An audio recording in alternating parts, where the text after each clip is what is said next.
Welcome everyone, Dr. Thor here. Get ready for Gnosis.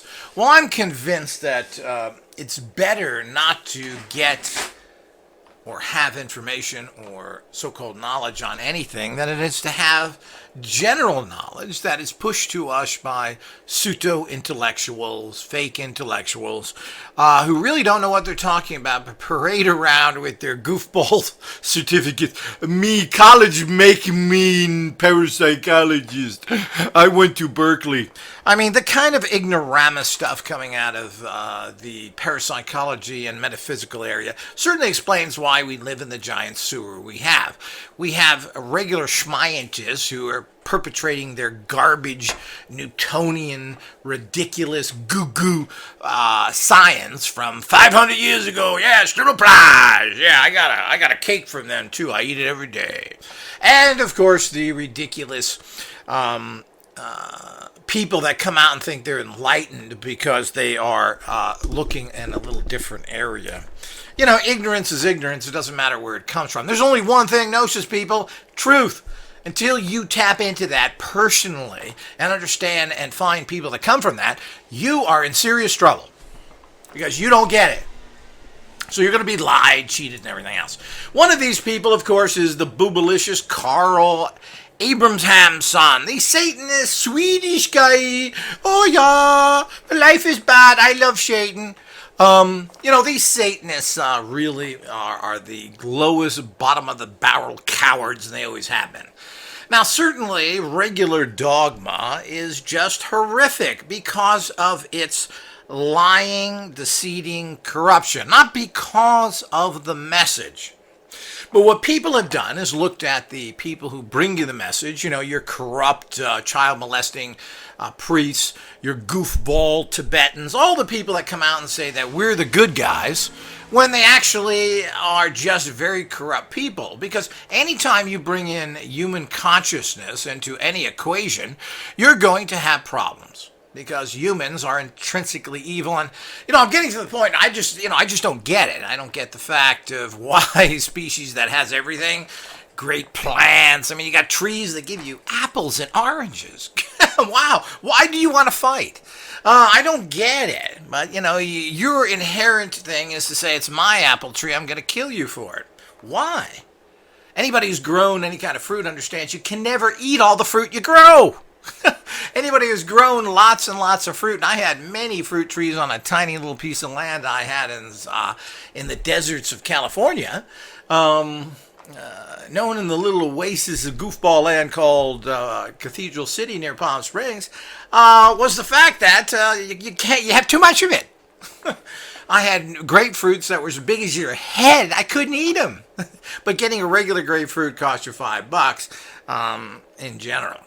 So the point is that that's the way the world is. So these goofball coward freaks who really want to indulge in their personal perversions, because it's not the fact of changing away from a system and stopping corruption. It's about indulging in your personal perversions, which is what all Satanists do. Just like the number one Satanist following the Iranian tradition, otherwise known as Edred Flowers or Edred Fake Thorson, is a guy who's involved in sadomasochism. And of course, he announces this. I'm not telling stories out of class here. He states it is. He even has the books on it. How typical.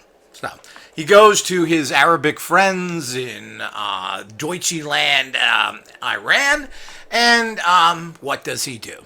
Well, that and all the other black magic he gets into, which really is all about how perverse can you get.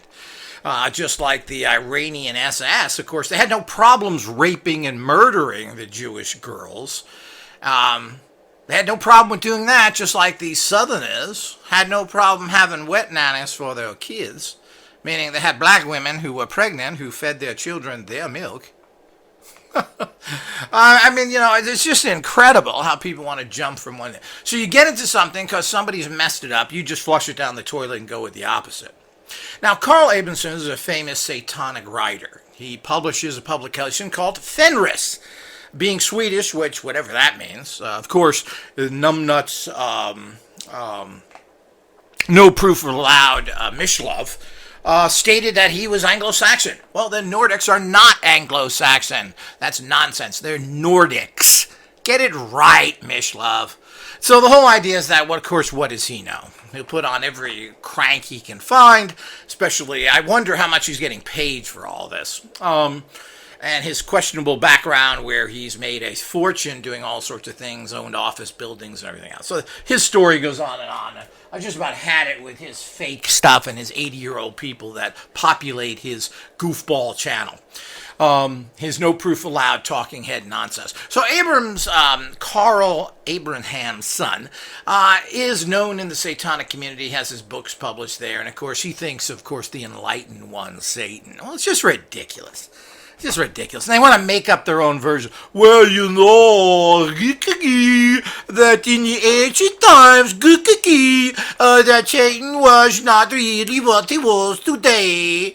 Oh, has nothing to do with anything. It's not what the meaning was 500 years ago. What is Satanism today? And Satanists are people who are involved in evil practices to hurt others, known for their child molestation and their blood sacrifices. That's a fact, people, and it's a fact in 2020 as it was in 1010 or whatever the hell goes back to this gookookie. So the whole idea is that, I'm sick and tired of these people coming out. This guy, as I said, Fenris, was the evil wolf that attacked the good gods and had to be dealt with by the great god Tyr, who sacrificed in the amazing Nordic mythology, which this guy wouldn't get at all because he's he's a Satanist. He believes in Middle Eastern religions. So the whole idea is that, which are based in the crotch of reality. So the whole idea is that he names his magazine after this wolf, who the great god Tyr had to sacrifice his right arm, his right hand, to keep him tied up so he wouldn't harass others. There's a great wisdom in that. Meaning, if you're going to do something great, you're going to have to pay a big price. Giving your dominant hand, which most is considered right-handed as a general, is quite a sacrifice. The great god Odin gave his eye. How many people here will sacrifice their eye for wisdom? How many people here will sacrifice their hand for a cause? Now, I don't think many of you do. Most people won't sacrifice anything. They join the hoodlums to prosper with their false empowerments they claim they give you. So this guy who's known for that and has the nerve to disgrace the Nordic tradition by using Fenris as his, that's like calling your publication Satan or Lucifer, is disturbing. But this guy is a mental midget. Always has been and always will be, as all the Satanists are. And apparently, Mishlove, I lived next to Anton LaVey. He was a great guy. I used to go over there and rape babies with him. I mean, what is this nonsense? What do you know what's going on unless you participated, Mishlove? So the whole idea is that your wealthy position, where you've really never helped anybody, needs to come out. You need to tell us about your real reality. So the whole idea is that what's happening here is that he supports people who are some of the dregs of life. Totally goofy people like Jason Giordani, who loves the Jews but works with people that want to murder them. The pseudo intellectual that he is the right-wing nut job that wants to support far-right Arab causes, which is so bizarre, isn't even funny, but he doesn't have a chance in hell. But these are his buddies. He has very close friends with these kind of people who are totally delusional mental cases. And this is a serious problem. Now he puts on this guy that dregs of society, who's made a few films and writes on it. Typical stuff. I'm sure he's living off of the Swedish governmental dollar like most of them do, living in their very false society that Sweden is, where there's no problems, there's no violence, there's no nothing. Of course, you won't hear him talk about the horrible problem Sweden is having now with the mass immigration of the people who he seems to be in league with, a fellow Satanists, otherwise known as those coming from the Middle East. You won't hear him talk about that. Of course not. That would be a real thing, wouldn't it be, Carl? Would you have to really do something? Of course, maybe you're involved in that, but it's very typical of all these people. And of course, it was brought out in the 1980s of really what Satanism was all about, how they had these people brought up on charges, how people were molesting thousands of children, and all the things that happened. This is all true, verified by an FBI agent who was later in his life murdered.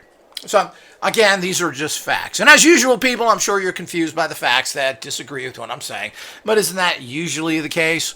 So you don't want to believe in anything. You don't want to fight for anything. You just want to cower down and submit to the evil gods who step on you. This is how life has always been and where it always will be. We don't need wisdom from Satanists. On top of it, this guy isn't even a good spokesman. There is the Church of Satan. I believe a guy named Burton, I forget what his actual name is, but there is a Church of Satan. It's funny that No Proof Allowed dude won't put on anybody who's an authority in this area that can talk for an organization properly. He puts on this goofball filmmaker who has nothing to say but his own. He also puts on other Satanists, and he has a lot of Satanists on his program that he refuses to recognize, who have spoke at and have announced themselves to be Satanists. So, and it's amazing how he doesn't have on anybody really of controversy or of interest. Like Michael Aquino, the famous Temple of Set. He won't put on anybody really that isn't of interest. And of course, the first thing that old No Proof Allowed will tell you, don't show us photos, no film, no proof. Make sure you come on here and just talk like I did 40 years ago when I had a subsidized show on PBS, public broadcasting, where you pick your nose and they pay for it. Yeah, let's make sure we do it that way. And I've started a new show 5 years ago where we do the same thing. Well, that's our buddy boy who keeps putting on one trash after another. So here we go, people. Wake up, be part of the real Gnosis movement, and reject this nonsense. I have unsubscribed from little No Proof Allowed, and frankly, I'm so bored of his guests, I don't anticipate ever going back there again.